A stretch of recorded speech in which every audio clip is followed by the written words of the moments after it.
हाय। इस वीडियो में हम leet code by weekly contest 1-1 का फोर्थ क्वेश्चन सॉल्व करेंगे। तो प्रॉब्लम स्टेटमेंट कुछ ऐसा दिया हुआ कि फाइंड द नंबर ऑफ सब array where boundary element are maximum. मतलब ऐसे हमें सब एरे फाइंड करना है जिसका बाउंड्री एलिमेंट तो सब एरे में बाउंड्री एलिमेंट क्या होगा? फर्स्ट एलिमेंट और लास्ट एलिमेंट। अगर 1D एरे है तो फर्स्ट एलिमेंट और लास्ट एलिमेंट बाउंड्री एलिमेंट्स होंगे।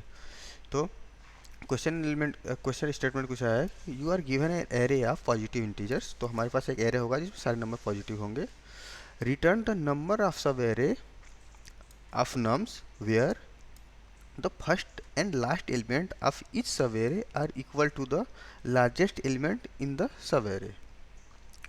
तो बेसिकली हमें एक जो भी पॉसिबल सब एरे हैं जिनका फर्स्ट एलिमेंट और लास्ट एलिमेंट जो एरे के लार्जेस्ट एलिमेंट के बराबर हो वो हमें रिटर्न करने हैं। तो आई थिंक क्वेश्चन को थोड़ा ट्विस्ट किया गया।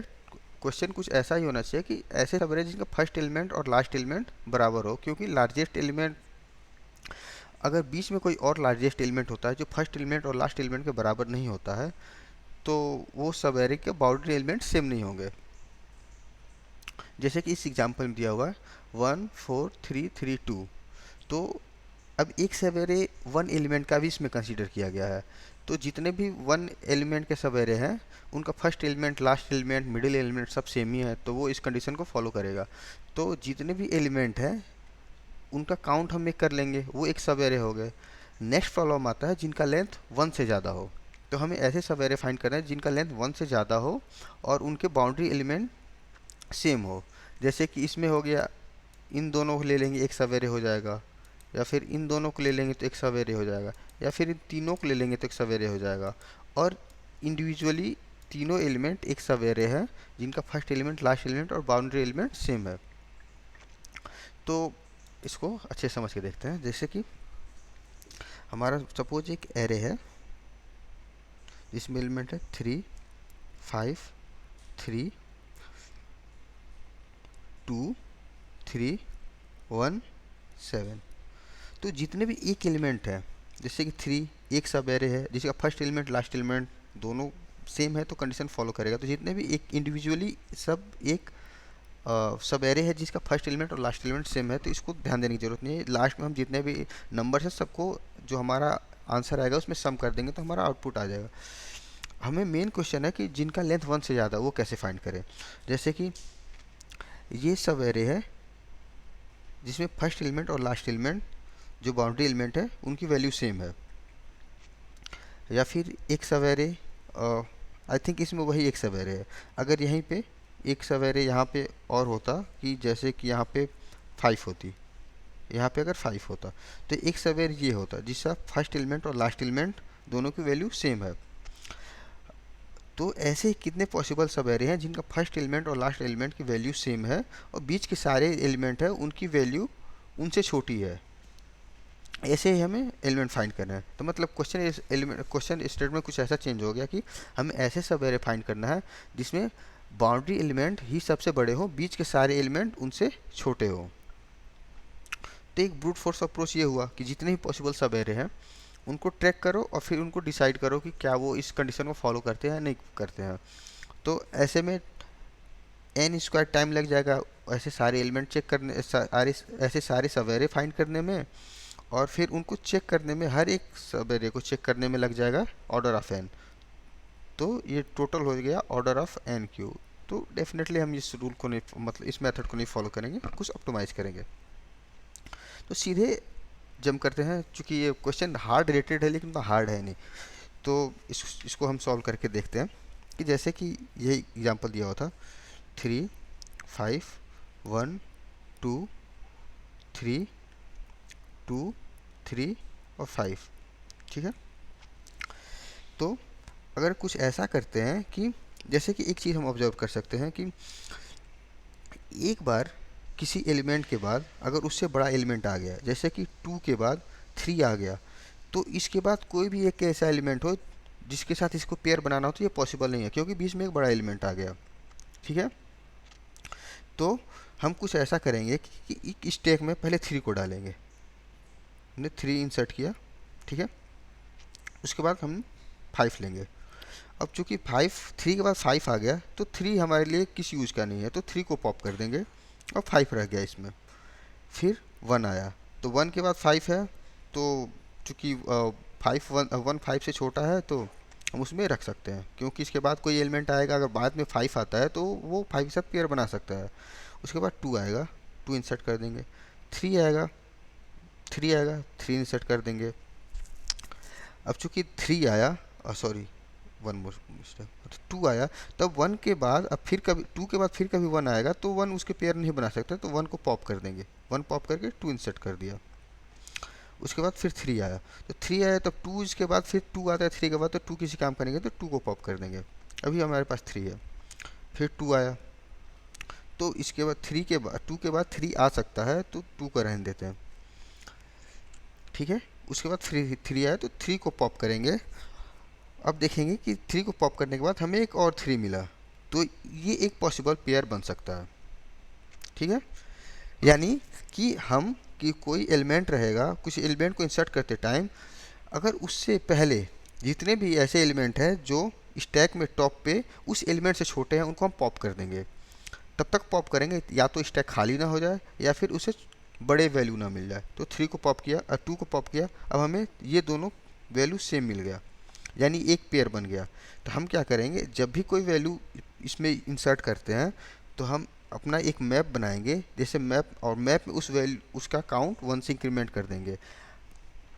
जैसे कि 5 था तो 5 का काउंट कितना है 1, ऐसे ही 3 का काउंट कितना है, 3 का काउंट है 1, तो एक और 3 मिला, तो जितना काउंट है, अगर सपोज इसके पहले एक और बाद में 3 आता है तो ऐसे मल्टीपल इसका काउंट बढ़ा के 2 कर देंगे, 3 कर देंगे, ऐसे काउंट करते रहेंगे।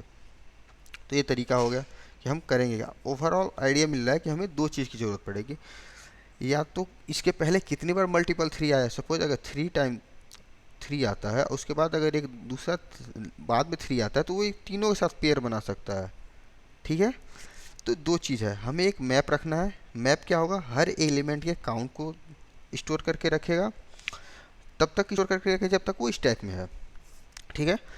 और दूसरा चीज़ स्टैक चाहिए। स्टैक क्या करेंगे कि स्टैक में जो भी ग्रेटर एलिमेंट रहेंगे वो स्टोर करके रखेंगे, और जो भी अगर कोई ऐसा एलिमेंट आता है जो कि टॉप एलिमेंट से बड़ा है तो जितने भी छोटे एलिमेंट हैं उनको पॉप कर देंगे, ठीक है। तो एक बार इसके सॉल्यूशन को देखते हैं और फिर एग्जाम्पल के साथ समझेंगे कि ये काम कैसे कर रहा है। तो हमने एक मैप लिया इंट और इंट का, जो कि हर एलिमेंट का काउंट स्टोर करेगा, और एक स्टैक लिया। अब हम क्या करेंगे, जब भी कोई एलिमेंट लेते हैं, अगर स्टैक इम्प्टी है तो फिर तो कुछ नहीं कर सकते, सीधे इंसर्ट ही करना पड़ेगा। या फिर अगर उसमें कोई एलिमेंट है टॉप पे तो चेक करेंगे या टॉप एलिमेंट करेंट एलिमेंट से छोटा तो नहीं है, अगर छोटा है तो उसको पॉप कर देंगे। पॉप करने के बाद चेक करेंगे कि, और पॉप करने के बाद अगर स्टैक में ऑलरेडी कोई एलिमेंट है टॉप पे, और वो टॉप एलिमेंट करेंट एलिमेंट के बराबर है, यानी कि जैसा कि हमने देखा था कि हमने यहाँ पे देखा था कि ऑलरेडी स्टैक में पहले से 3 था। यहाँ पे जैसे ऑलरेडी स्टैक में सपोज हमने ऐसे स्टैक है, तो स्टैक में अगर पहले से सपोज 5 है, फिर 3 है, और एक हमें करंट वैल्यू 3 मिला, तो ये 3 प्रीवियस जो कि पहले से स्टोर है और बीच के सारे एलिमेंट इससे छोटे थे इसीलिए डिलीट हो गए, मतलब ये एक पेयर बन सकता है। तो अगर ऐसा पॉसिबिलिटी है तो हम क्या करेंगे कि आंसर को इसके पहले जितने भी 5 है, जितने भी करंट वैल्यू है, यानी जो टॉप पे वैल्यू है उसके जितने भी काउंट इसके पहले स्टैक में है उससे आंसर को सम कर दें, क्योंकि हर बार हर एक एलिमेंट के साथ वो पेयर बना सकता है।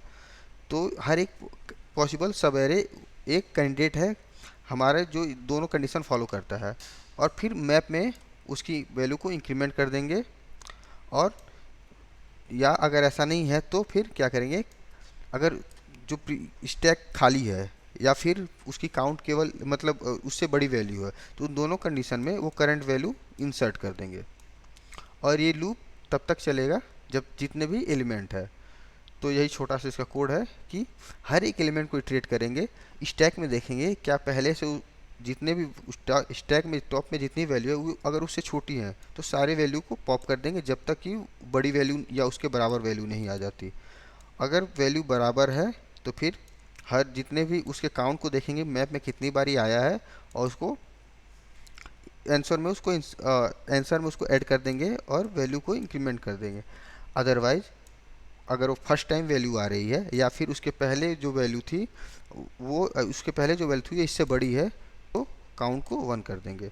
और लास्ट में जो कि हमने पहले डिस्कस किया था कि हर एक वैल्यू को हर एक वैल्यू एक पॉसिबल सब एरे है, तो ऐसे सारे वैल्यू को टोटल आंसर में ऐड कर देंगे और रिटर्न कर देंगे। यही हुआ हमारा आंसर। तो एक बार इस गिवन एग्जांपल के साथ सॉल्व करके देखते हैं। तो हमारे पास दो चीज़ें हैं, एक है मैप और एक है स्टैक। सबसे पहले क्या करेंगे, 5 को हमने स्टैक में डाला, ठीक है। आगे बढ़े और 5 का काउंट जो हमारा मैप है 5 का काउंट हमारा हो गया 1। फिर 3 को डाला, ठीक है, 3 का काउंट हो गया 1। 2 आया, 2 को डाला, 2 का काउंट हो गया 2 का काउंट हो गया 1, ठीक है। फिर 3 आया। तो अब स्टैक में जब तक वैल्यू 3 से बड़ी या 3 के बराबर नहीं आ जाती तब तक इसको पॉप कर देंगे। तो जो 3 है तो इसको हमने पॉप किया, पॉप कर दिया। अब चूंकि करंट वैल्यू आ गई तो करंट वैल्यू इसके बराबर है, तो इसके बराबर यानी ये एक पेयर बना सकती है, यानी ये दोनों एक पेयर बन सकते हैं। तो एक पॉसिबल कैंडिडेट है। तो मैप में जो वैल्यू है 3 के जितने काउंट है वो आंसर में ऐड कर देंगे। तो हमारा आंसर पहले 0 था तो आंसर क्या हो गया, आंसर हो गया 1। अब क्या करेंगे, 2 की वैल्यू इंक्रीमेंट करके 3 की वैल्यू 1 से इंक्रीमेंट करके यहाँ हो गया 2, ठीक है। अब आगे बढ़ेंगे, फिर 2 आया, 2 आया तो 2 को इंसर्ट कर दिया। 1 आया तो 1 को इंसर्ट कर दिया। फिर 2 आया तो 2 आया, यहाँ पे 2 की वैल्यू 1 है, ठीक है। 2 आया तो 1 को पॉप करेंगे, 1 को पॉप करेंगे, फिर 2 के साथ एक पेयर बनाएगा। तो 2 के साथ पेयर बनाया तो आंसर इंक्रीमेंट होके 1 और इंक्रीमेंट हो जाएगा, ठीक है। उसके बाद फिर 2 आया, फिर एक बार 2 आया और इस पिछली बार जब 2 आया था तो 2 की वैल्यू इंक्रीमेंट होके 2 हो जाएगी। फिर एक बार 2 आया, तब 2 आया तो देखेंगे कि स्टैक में टॉप की वैल्यू मैच कर गई। तो 2 का काउंट मैप में कितना है, तो 2 का काउंट मैप में 2 है, तो आंसर +2। उसके बाद फिर 5 आया। तो अब ये सारे वैल्यू 5 से छोटे हैं तो सारे को पॉप कर देंगे, ठीक है। और फिर मैप में देखेंगे 5 का काउंट कितना है, तो 5 काउंट 1 है, तो एक पेयर ये हो जाएगा, ठीक है। तो ये सारे ऐसे पेयर हैं जिनका लेंथ 1 से ज़्यादा रहेगा और एंड में हर एक इंडिविजुअल एक बार एक सॉल्यूशन बन सकता है। तो जितने भी नंबर से यानी 1 2 3 4 5 6 7 8 9 9 ये एक पॉसिबल सवेरे हैं, तो ये टोटल सवेरे होंगे, ठीक है। आई होप समझ में आया होगा। तो हमने एक्स्ट्रा स्पेस यूज़ किया है स्टैक और मैप। तो order of N extra space है और टाइम कम्प्लेक्सिटी हमने मैप यूज़ किया है। तो मैप का time complexity N log N होगा। हर टाइम हम मैप में काउंट चेक कर रहे हैं कि वो उसका इटरेशन कितना है। और स्टैक में हर एलिमेंट एक बार इंसर्ट होता है, एक बार पॉप करते हैं, तो इसका order of N time complexity, overall N log N time complexity है। तो सॉल्व हो जाना चाहिए इसमें। Thank you.